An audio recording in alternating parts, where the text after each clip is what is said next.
Bonjour à tous, nous reprenons la lecture de Saint Marc. Nous étions toujours restés sur la montagne à la transfiguration et il convient de faire ce que Jésus a dit, c'est-à-dire redescendre de la montagne maintenant. Nous étions depuis hier. Je me suis permis d'ailleurs de mettre une rose blanche parce que Jésus est métamorphosé, puisqu'on a vu que transfiguré, littéralement, c'est métamorphosé. Et donc, il nous est dit que Jésus avait le vêtement blanc d'un blanc extraordinaire, qu'aucun foulon sur la terre, si blanc qu'aucun foulon sur terre ne saurait blanchir ainsi. Alors, on a mis Dame Rose ici. Nous avons dans le jardin du presbytère les rosiers qui repartent, nous avons plein de boutons de roses. Je ne sais pas vous dans vos jardins ce qu'il en est, mais j'imagine que vous avez vous aussi des roses qui repartent, alors que nous sommes mi-novembre. Eh bien écoutez, ça sera noté d'une croix, les rosiers repartent en mi-novembre. Eh bien j'ai évidemment choisi le rosier, la rose blanche, en signe du Christ évidemment. Je vais plaisanter quelque peu. Alors, revenons au texte de la transfiguration. Je le lis pour qu'on se l'ait bien la tête. Surtout, il faut que vous ayez la Bible avec vous. Vous le savez bien. On l'ouvre au chapitre 9e que nous allons parcourir ensemble. Je prends à partir du verset 2 directement à la transfiguration. 6 jours après, Jésus prend avec lui Pierre, Jacques et Jean et les emmène seuls à l'écart sur une haute montagne. Il fut transfiguré devant eux, et ses vêtements devinrent éblouissants, si blancs qu'aucun foulon sur terre ne saurait blanchir ainsi.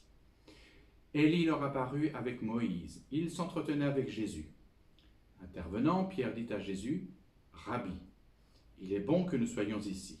Dressons 3 tentes, une pour toi, une pour Moïse, une pour Élie. » Ils ne savaient que dire car ils étaient saisis de crainte.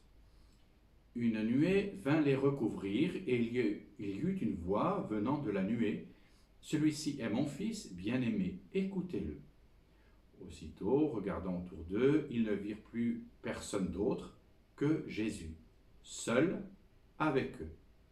Comme ils descendaient de la montagne, il leur recommanda de ne raconter à personne ce qu'ils avaient vu jusqu'à ce que le Fils de l'homme ressuscite d'entre les morts. Ils observèrent cet ordre tout en se demandant entre eux ce qu'ils entendaient par ressusciter d'entre les morts. Donc nous avons vu que Élie, je reprends directement, Élie et Moïse s'entretiennent avec Jésus. Élie, c'est bien sûr tous les prophètes, et Moïse, c'est la loi, c'est la Torah. Et il se trouve que ici, quand Pierre indique les choses, Pierre prend à l'envers l'ordre, c'est pas d'ordre chronologique. Il dit d'abord Rabbi, il est bon que nous dressons 3 tentes, une pour toi, une pour Moïse, une pour Élie, mais auparavant, il y avait marqué, le verset précédent, Élie leur apparut avec Moïse. Il aurait convenu de dire Moïse leur apparut avec Élie, de manière chronologique. Mais ici, Élie passe d'abord, ce qui souligne le côté précurseur d'Élie, qui annonce celui qui doit venir, et qui est le nouvel Élie, sinon Jean-Baptiste. Jean-Baptiste qui est le nouvel Élie, qui est venu en précurseur dire ce que le nouveau Moïse, qui est Jésus, donne dans sa nouvelle loi. Nous avons ici quelque chose qui est bien indiqué selon une façon de faire de Marc. Et quand Pierre va reprendre la parole et qu'il va parler des 3 tentes, une pour toi, une pour Moïse, une pour Élie, il reprend l'ordre chronologique, d'abord Moïse, la loi, et ensuite le commentaire de la loi, Élie, le prophète. Nous avons cette intervention de Pierre, et nous avons cette histoire de tente qui est ici. Alors beaucoup de commentaires ont rappelé peut-être cette possibilité que parler des tentes, ça évoquait dans la culture juive la fête des tentes qui est ici. Et donc nous pouvons aller voir pour cela le livre de l'Exode, au chapitre 33, ce sont les versets 7 à 9 que je vous lis maintenant. C'est donc dans l'Exode 33, c'est le deuxième livre de la Torah. Moïse prenait la tente, la déployait à bonne distance et l'appelait tente de la rencontre. Et alors quiconque voulait chercher le Seigneur sortait vers la tente de la rencontre qui était en dehors du camp. Et quand Moïse sortait vers la tente, tout le peuple se levait. Chacun se tenait à l'entrée de sa tente et suivait Moïse des yeux jusqu'à son entrée dans la tente. Et quand Moïse était entré dans la tente, la colonne de nuée descendait, se tenait à l'entrée de la tente et parlait avec Moïse. Donc il y a cette idée que Dieu va se manifester à Moïse dans une colonne de nuée. Et regardez ce qui arrive à la transfiguration.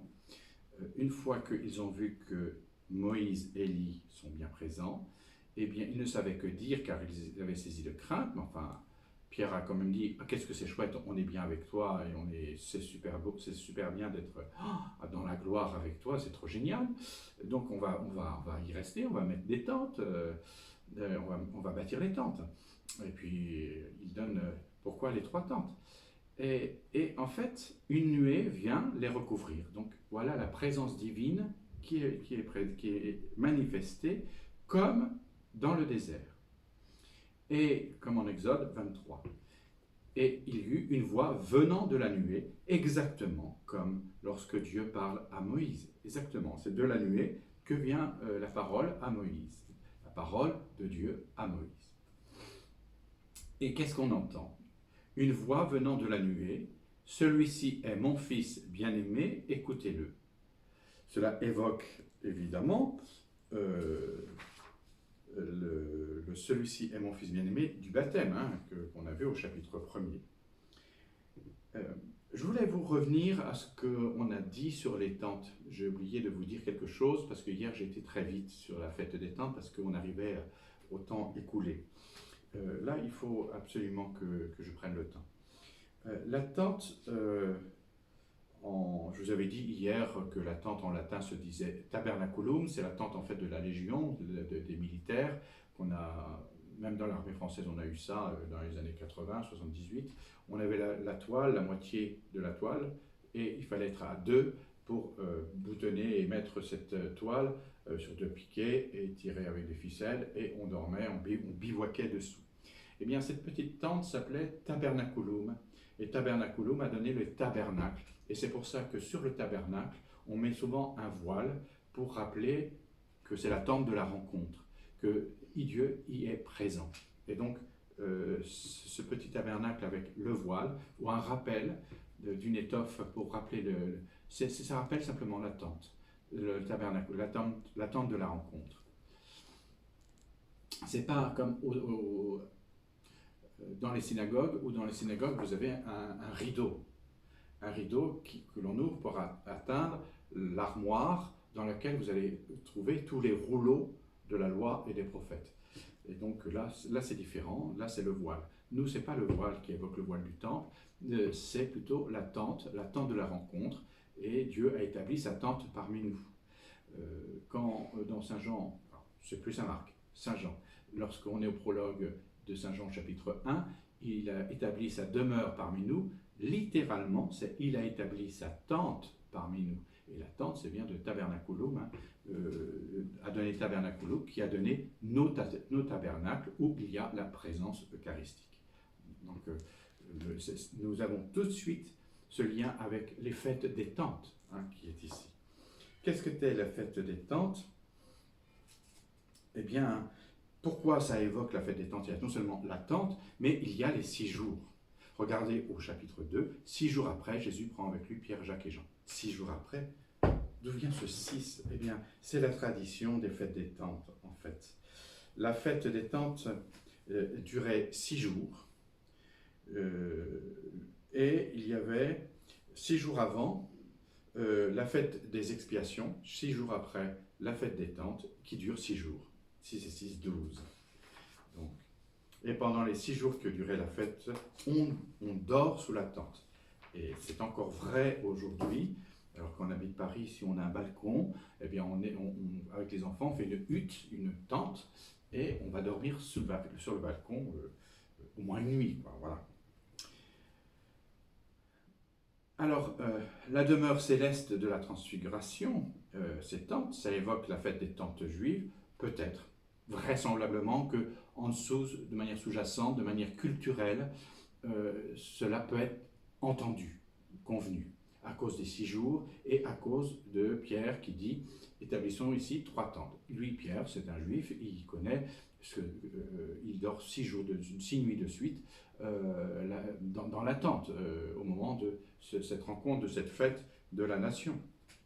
Et donc, ici, ça peut évoquer la Jude. Ça évoque, aujourd'hui, je vous dirais, bien, ça évoque les tabernacles de nos églises, et ça évoque, surtout ici, dans ce texte, la gloire de Jésus, Jésus en gloire. Et qu'est-ce qui fait dire ça? C'est qu'ils ne savaient que dire, car ils étaient saisis de crainte. Ils ne savaient que dire. C'est une expression qui reviendra chez Marc au chapitre 14, verset 40. Quand Jésus est à Gethsémani, il s'endorme une fois, il vient les réveiller, il s'endorme une deuxième fois, et là, à ce deuxième réveil, pour la deuxième fois, l'expression, c'est exactement ces termes, il ne savait que dire. Ce qui veut dire que s'il ne savait que dire, il passe d'une montagne, la montagne de la transfiguration, à bientôt la montagne du Golgotha. Hein. Attention, là on a un lien. Il ne savait que dire. Comme si la transfiguration, on ne peut pas la comprendre, cette gloire, tant qu'on n'est pas passé par le Golgotha. Et ils étaient saisis de crainte. Saisis de crainte, c'est ce qu'on va retrouver au chapitre 16e, verset 8, lorsque les femmes sont au tombeau. Jésus est relevé, il est donc ressuscité, et nous avons le même verbe. Elles étaient tremblantes et bouleversées, et elles ne dirent rien à personne, car elles avaient peur. Eh bien, elles étaient saisies de crainte. Voilà, c'est le même verbe. Elles avaient peur. On a traduit « elles avaient peur » pour que nous comprenions bien, mais elles sont saisies de crainte dans les documents. Ici, la voix qui se fait entendre révèle la véritable identité de Jésus. Il est son propre Fils. Je vous rappelle qu'au chapitre 1, verset 1, c'est le commencement de l'évangile de Jésus-Christ, Messie, Fils de Dieu. Je vous avais dit que ça faisait les 2 parties de cet évangile.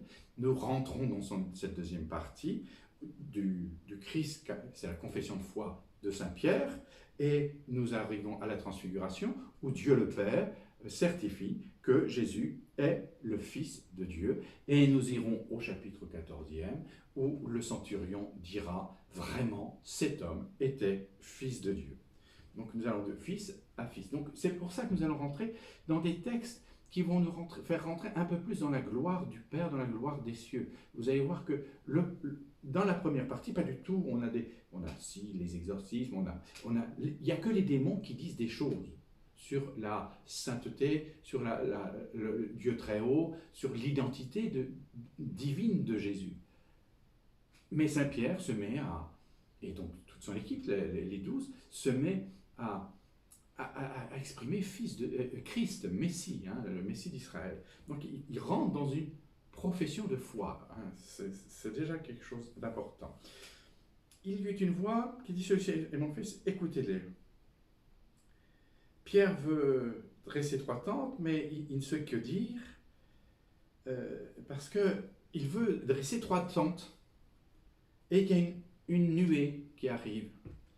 Eh bien, et une nuée qui vient les couvrir. Puis il veut se couvrir d'une tente, mais c'est la nuée qui les couvre. La tente, c'est la main de l'homme, tandis que la nuée, c'est la main de Dieu.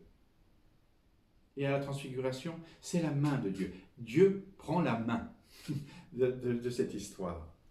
La tente plonge dans la nuit, dans l'obscurité. La nuée, elle est lumineuse, elle est pleine de lumière. Vous voyez, la nuée, c'est ce qu'on appelle vraiment, de manière théologique, la théophanie. l'épiphanie, c'est la manifestation sûre. La théophanie, c'est la manifestation de Dieu. Hein. C'est du grec ça, mais c'est une vraie théophanie, une manifestation divine hein, qui est là. C'est signe de cette manifestation de Dieu. Donc ici, la nuée, non seulement elle les couvre, mais elle les protège. Dieu est protecteur. Donc, quelle est la différence entre les paroles du baptême chez Marc et les paroles de la transfiguration chez Marc? La parole du baptême, c'était « Tu es mon fils bien-aimé ». Donc Dieu s'adresse directement à Jésus. « Tu es mon fils bien-aimé, il m'a plu de te choisir, tu es mon élu ». La transfiguration, Dieu s'adresse aux disciples, pas à Jésus. Il s'adresse à Pierre directement. Et il lui dit, celui-ci est mon fils bien-aimé, écoutez-le, faites attention à vous laisser enseigner. Le durcissement du cœur, voyez-vous, eh bien, il faut se laisser enseigner. À la limite, j'aimerais dire que Pierre a confessé, tu es le Christ. Il va confesser, lui, dans sa tradition juive, le Messie, roi, fils de David. Et le Père lui apprend à Pierre la véritable identité de Jésus, de son ami Jésus, et il lui dit, il est le Fils, celui-ci est mon Fils.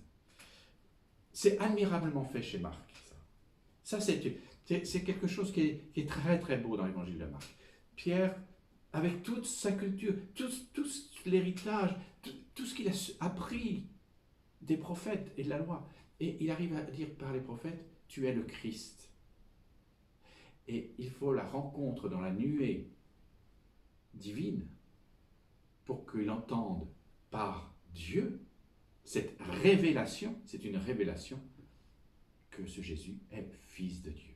Voilà. Et c'est Dieu qui apprendra à Pierre que Jésus est fils de Dieu.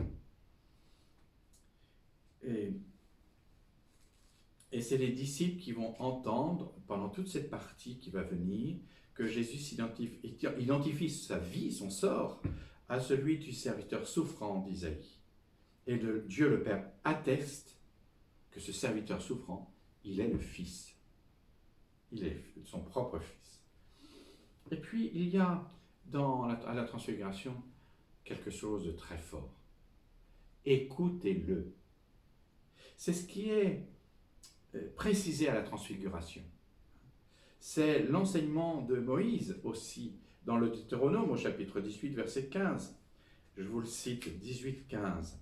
C'est un prophète comme moi, que le Seigneur ton Dieu te suscitera au milieu de toi, d'entre tes frères. C'est lui que vous écouterez.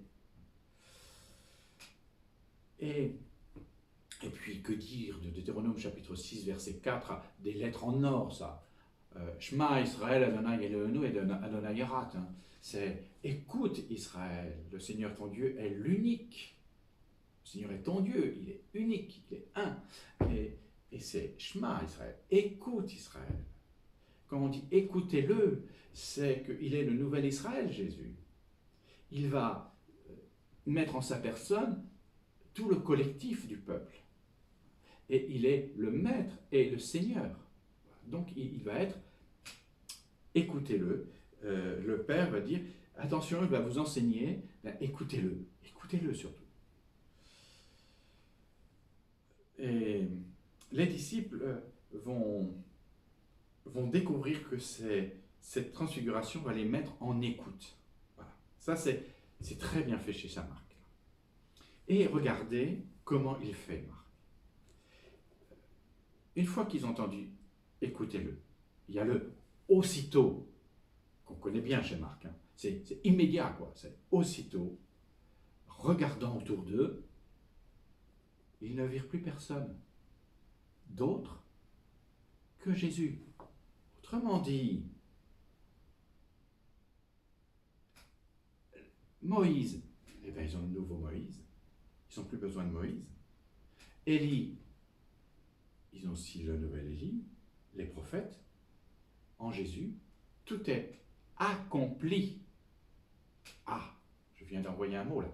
Tout est accompli. C'est pour ça qu'en regardant autour d'eux, il ne voit plus que Jésus. Parce que c'est Jésus qui récapitule tout cela. Et c'est très bien fait dans son récit. Aussitôt, regardant autour d'eux, ils ne virent plus personne d'autre que Jésus, seul avec eux. Et qu'est-ce qu'on fait? Et comme il descendait, ça y est, la transfiguration, la métamorphose est faite. Ils sont montés avec l'ami Jésus, ils redescendent avec Jésus, Fils de Dieu, et qui est le nouveau Moïse, et qui fait parler et chanter tous les prophètes. Et il accomplit tout. Et comme ils descendaient de la montagne, Jésus va leur recommander de ne raconter à personne ce qu'ils avaient vu jusqu'à ce que le Fils de l'homme ressuscite d'entre les morts.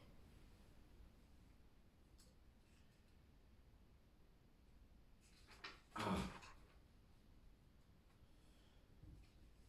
Comment les trois disciples, Pierre, Jacques et Jean, peuvent-ils raconter ce qui s'est passé, une telle expérience mystique, une telle théophanie? Mais c'est incommunicable. On va les prendre pour des fous. Donc comment transmettre ça dans des mots humains?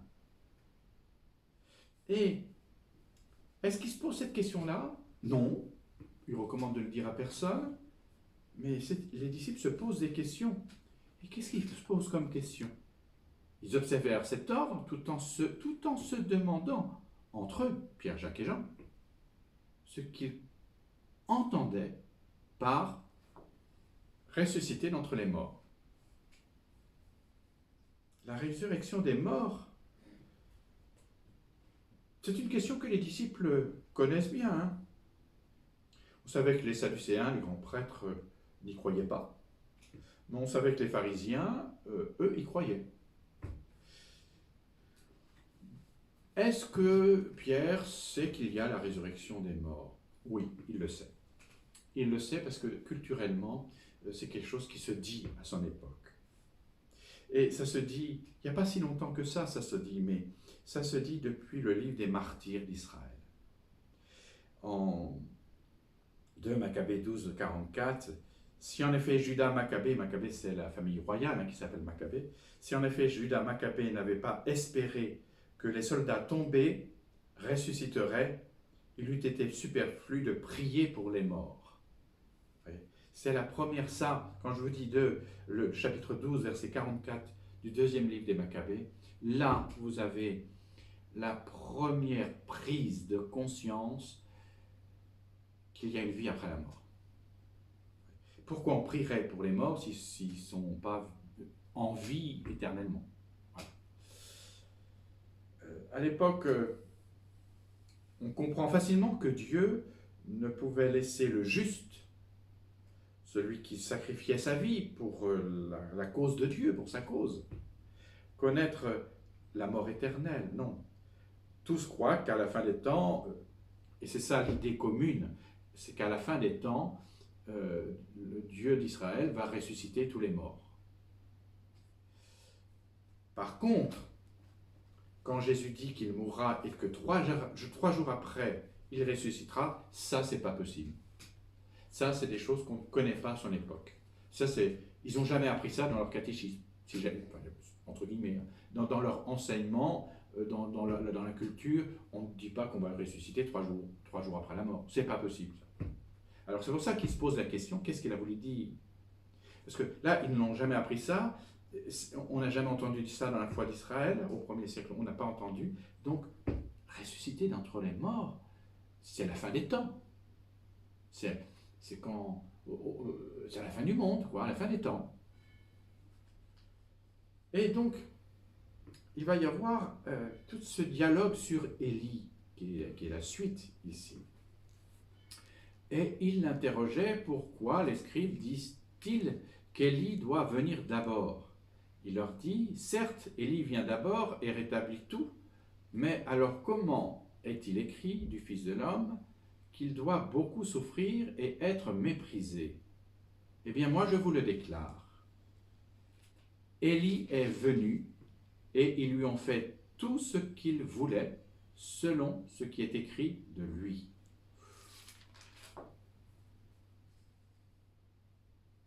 En fait, il l'interroge pour lui dire pourquoi les scribes, ceux qui sont un peu les experts, disent-ils qu'Élie doit venir. Et Jésus leur dit, certes, Élie vient d'abord et rétablit tout. Parce que celui qui doit venir va tout rétablir, tout restaurer. Et quand Pierre dit tu es le Christ, pour lui c'est le Christ royal, c'est celui qui va rétablir le pays, qui va restaurer le pays. On est sous l'emprise romaine et il va rétablir enfin l'indépendance du pays. Voyez, c'est de cet ordre-là, c'est politique. Mais comment est-il écrit du Fils de l'homme qu'il doit beaucoup souffrir et être méprisé de tous? Alors Jésus va insister là-dessus et va dire, je vous le déclare, et lui est venu, c'est Jean-Baptiste, et ils lui ont fait tout ce qu'il voulait. Et d'où on sort ça? Qu'il va ramener tout le monde. Malachie, chapitre 3, versets 22 à 24. Je vous le lis. Malachie, le livre de Malachie, chapitre 3, 22 à 24. Souvenez-vous de la loi de Moïse, mon serviteur, à qui j'ai donné sur l'Horeb les prescriptions et les sentences pour tout Israël. Voici que je vais vous envoyer Élie, le prophète, avant que ne vienne le jour du Seigneur, jour grand et redoutable. Il ramènera le cœur des pères vers leurs fils, celui des fils vers leurs pères, pour que je ne vienne pas frapper la terre d'interdit. Autrement dit, c'est là qu'on découvre dans Malachie que Élie est le précurseur du Christ, du Messie, du jour du Seigneur. Et Jésus atteste que Jean-Baptiste est le nouvel Élie. Donc cette interrogation qui se fait là par les disciples suppose qu'ils ont bien compris que Jésus est le Christ, il est le Messie. D'où plein de questions qui vont arriver maintenant sur le retour d'Élie, forcément. Parce qu'au 1er siècle, de moins 50 à plus 50, on peut dire dans la littérature juive, Élie occupe la première place. Et il a une place très importante. Et il sera précurseur du Messie. On le voit dans la Transfiguration, Élie est présent. Mais les disciples comprennent que le Messie, c'est la descendance royale, ça faut bien que vous l'entendiez pour la suite, et que l'important, ça va être d'être le premier, c'est-à-dire qui va avoir le poste de Premier ministre, qui c'est qui va être autour dans quel ministère, vous voyez, c'est cet ordre-là. C'est comme il nous a choisi les 12, et c'est le fils du roi, donc il est fils de Dieu. Alors on va avoir une super place. Et ils vont se quereller même entre eux sur cette question, on va le voir ensuite. Parce qu'il est le Christ.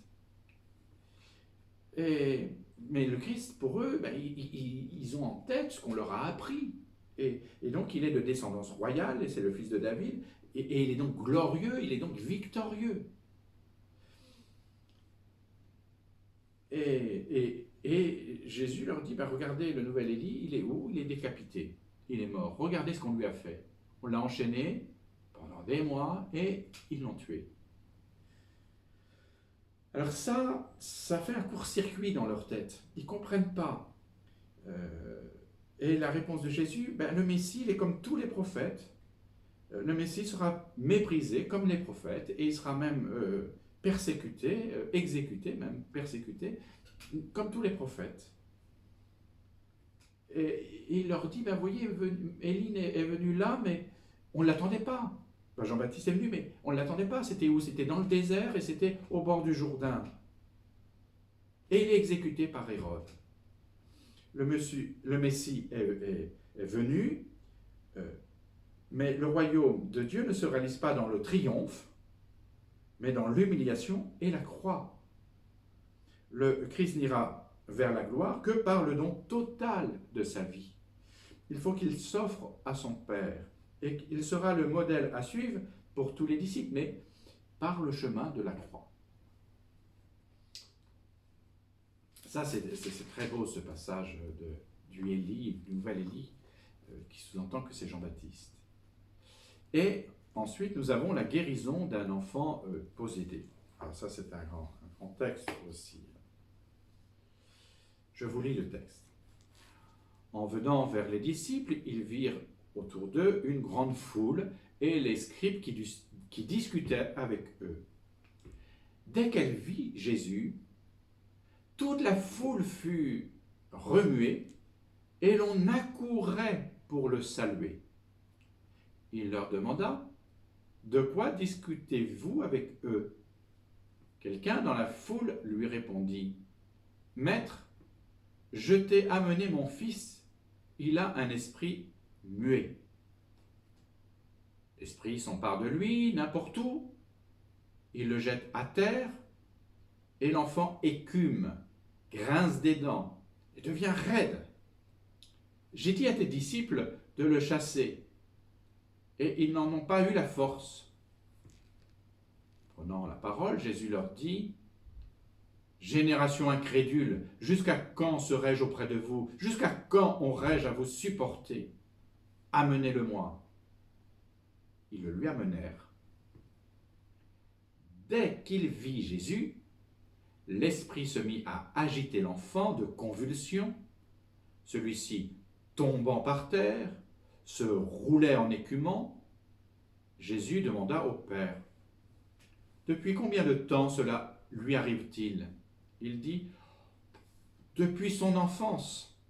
Souvent l'esprit l'a jeté dans le feu ou dans l'eau pour le faire périr. Mais si tu peux quelque chose, viens à notre secours par pitié pour nous. » Jésus lui dit, « Si tu peux, tout est possible pour celui qui croit. » Aussitôt le père de l'enfant s'écria, « Je crois, viens au secours de mon manque de foi. » Jésus, voyant la foule s'attrouper, menaça l'esprit impur. « Esprit sourd et muet, je te l'ordonne, sors de cet enfant et n'y rentre plus. » Avec des cris et de violentes convulsions, l'esprit sortit. L'enfant devint comme mort, si bien que tous disaient « Il est mort ». Mais Jésus, en lui prenant la main, le fit lever, il se mit debout. Quand Jésus fut rentré à la maison, ses disciples lui demandèrent en particulier, « Et nous, pourquoi n'avons-nous pu chasser cet esprit ?» Il leur dit, « Ce genre d'esprit, rien ne peut le faire sortir que la prière. » Ici, nous avons la grande foule et les scribes qui discutent entre eux. La foule voit Jésus et ils accourent vers Jésus pour le saluer. C'est la célébrité, c'est la réussite de la mission. Et Jésus pose cette question, « De quoi discutez-vous avec eux ?» Personne ne lui répond, flop, la question tombe à l'eau. Bon. Mais il y a un père qui répond, mais il ne répond pas, il demande. Il a une demande qui est très personnelle. Il fait sa demande pour son fils qui est épileptique, c'est une crise d'épilepsie. « Maître, je t'ai amené mon fils, il a un esprit muet. » C'est la description de la maladie, ça. Et plus tard, au verset 26, on verra que ce sera même un esprit sourd et muet. Et la réaction de Jésus, c'est une réaction qui est dure, très dure. Comme si on l'avait dérangé, comme si l'incrédulité en question des disciples, ça l'exaspère. Génération incrédule, jusqu'à quand serai-je auprès de vous? Jusqu'à quand aurai-je à vous supporter? Amenez-le-moi. C'est quand même très dur, ça. Génération incrédule. Vous voyez, c'est l'incrédulité qui pose problème. Quand serai-je auprès de vous? Je ne serai pas toujours auprès de vous. Donc je vais vous être enlevé. Jusqu'à quand aurai-je à vous supporter? C'est quand même très dur. Donc on amène l'enfant, il s'agite, il se met en crise. Et c'est assez étonnant ça. Ils lui amenèrent, et dès qu'il vit Jésus, l'esprit du mal se mit à agiter l'enfant de convulsions, celui-ci tombant par terre, se roulait en écoumant. Et est-ce que Jésus intervient? Non. Tranquillou, tranquille. Il a un dialogue avec le papa, comme s'il était vraiment le thérapeute qui enquête, n'est-ce pas? Depuis combien de temps cela lui arrivera-t-il? Question de thérapeute. Voilà. Et la réponse du père, alors on apprend des choses un peu plus sur il le jette au feu, jette dans l'eau, enfin il risque de le faire périr, mais il y a quelque chose de très beau. Ça c'est pour corriger nos prières personnelles, ça. Hein. Mais si tu peux, quelque chose vient à notre secours, par pitié pour nous. Si on dit à Jésus, si tu pouvais, si tu peux, eh bien on se reçoit une baffe. Hein, parce que Jésus répond, comment ça si tu peux? Si tu peux, mais tout est possible pour celui qui croit. C'est pas une manière de demander ça. C'est vraiment pas une manière de demander. Si tu peux, ben bien sûr qu'il peut. La question n'est pas ça. Donc on ne dit pas à Jésus si tu peux. Et le Père va corriger immédiatement. Mais quand il corrige, il corrige vraiment. Hein, parce qu'il lui dit, je crois, viens au secours de mon manque de foi. Ça, c'est très très beau. Et alors, Jésus procède à la guérison et à l'exorcisme, un exorcisme guérison. Quoi. Et l'enfant passe de la mort, du côté allongé, il se roule par terre, il écume, il était même comme mort, nous va nous dire ce texte. Hein. Il a perdu connaissance, je ne sais, mais enfin, en tout cas, l'enfant devint comme mort, si bien que tous disaient, il est mort. Voilà. Mais Jésus, en lui, prenant la main. Vous voyez, c'est constant, la fille de Jaïr, c'était pareil, il lui prenait la main. Il prend la main, Jésus. Et il le fit lever, il ressuscite, et se met debout. La gloire de Dieu, c'est l'homme vivant, l'homme debout. Et vous voyez ce petit dialogue à la maison entre va naître. Une petite chose sur la gloire de Dieu, c'est l'homme debout.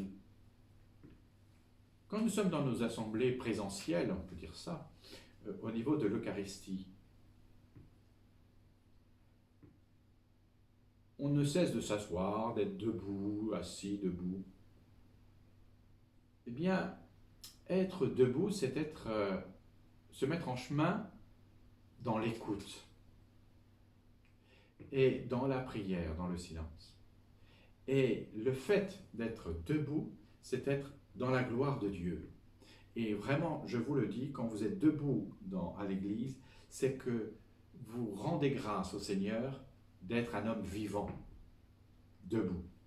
Et il y a ça qui est très très beau dans ce texte. Cet enfant est relevé et il se mit debout. Voilà. Quand Jésus fut rentré à la maison, ses disciples lui demandèrent en particulier, pourquoi nous ça n'a pas marché, pourquoi toi ça marche? C'est ça un peu. Pourquoi on n'a pas pu le guérir? Et la réponse de Jésus est assez étonnante, il leur dit, ce genre d'esprit, rien ne peut le faire sortir que la prière. Il y a une variante dans les traductions, par la prière et par le jeûne. Il y a aussi cette variante. Autrement dit, ce genre de guérison pour les disciples, ce n'est pas un pouvoir simplement. Pourtant, il leur avait donné le pouvoir, il avait délégué le pouvoir en chapitre 6, verset 7, leur donnant autorité sur les esprits impurs. C'était l'envoi en mission, ça. Eh bien, c'est un acte de foi. La guérison est un acte de foi et d'obéissance, d'écoute du Père. La prière, c'est être en écoute. Dieu guérit par la prière, c'est croire et se mettre en écoute. Vous voyez, il y a quelque chose d'important. Je continue la lecture et j'arrêterai après. Parti de là, il traversait la Galilée et Jésus ne voulait pas qu'on le sache. Il veut traverser donc incognito. Car il enseignait, écoutez-le, il enseigne, car il enseignait ses disciples et leur disait, le Fils de l'homme va être livré aux mains des hommes, ils le tueront, et lorsqu'il aura été tué, 3 jours après, il ressuscitera. Mais ils ne comprenaient pas ses paroles et craignaient de l'interroger.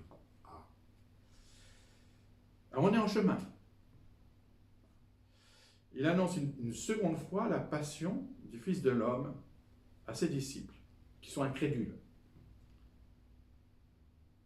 Et il va faire comprendre, en disant, il traverse donc la Galilée, c'est un enseignement qui est réservé aux disciples, mais ils ne vont pas le comprendre. Et même, ils ont la trouille maintenant de l'interroger. Donc là, il y a quelque chose qui est important. Il va falloir qu'ils quittent leur zone de confort pour accéder à un moment de remise en cause, afin de réaliser une nouvelle étape de compréhension. Il va falloir qu'ils se passent par là. La seconde annonce apporte très peu de choses, très peu d'éléments nouveaux par rapport à la première. Sauf que le Fils de l'homme va être livré à qui? Pas aux anciens prêtres, non, comme la première. C'est pas au Sanhédrin. Là, c'est être livré entre les mains des hommes. Aux mains des hommes. C'est la main de l'humain. C'est donc aux mains des hommes. Nous sommes tous concernés, donc. Et va être livré. C'est au sens passif. Marc va procéder ainsi pendant toute la passion de Jésus. Les responsables du drame, c'est les mains des hommes. Ils le tueront, et lorsqu'il aura été tué, 3 jours après, alors là on quitte le passif pour être dans l'actif, il ressuscitera. Contraste entre ils le livreront, ils le tueront, lorsqu'il aura été tué, 3 jours après, il ressuscitera. Et il y a quelque chose d'assez étonnant dans cette phase de la deuxième annonce. C'est comme s'il va subir les choses, il va offrir et se laisser faire. Et à partir de maintenant, vous allez rentrer dans cette obéissance du Christ qui est sans cesse contestée. Mais c'est la tentation qu'il aura jusqu'à Gethsémani. Jusqu'à Gethsémani, où à l'arrestation, là, il va commencer à s'offrir. Mais jusque-là, il y a une tentation en lui à se laisser faire, parce que tout le monde va toujours réagir négativement. Donc, nous allons arrêter là la lecture. On verra que la conséquence, c'est le court-circuit. Ils sont dans ce Messie roi qui va restaurer le pays, et lui, il dit qu'il va mourir humilié et cloué sur une croix, quoi. Et donc, ça passe pas. Ça passe pas. Et on va voir comment ça passe pas. Qui est le plus grand? Qui aura la place de Premier ministre, quoi? Qui va être le serviteur du roi, du Christ roi? Le Christ, c'est bien, mais le roi, c'est mieux. Vous voyez, il y a cette idée-là. Et derrière lui, derrière Jésus, à commencer par Pierre, et puis les 12, ils vont discuter, ils vont se quereller entre eux pour dire qui est le premier. Eh bien, vous verrez les réponses de Jésus, elles sont magistrales. À demain pour continuer ces lectures. Donc à 18h, demain, nous continuerons cette lecture de qui est le plus grand, qui n'est pas contre nous et pour nous, et puis toutes les mises en garde qui vont être faites. Un grand moment encore. À demain. Et bon courage pour cette période. Et vérifiez vos roses.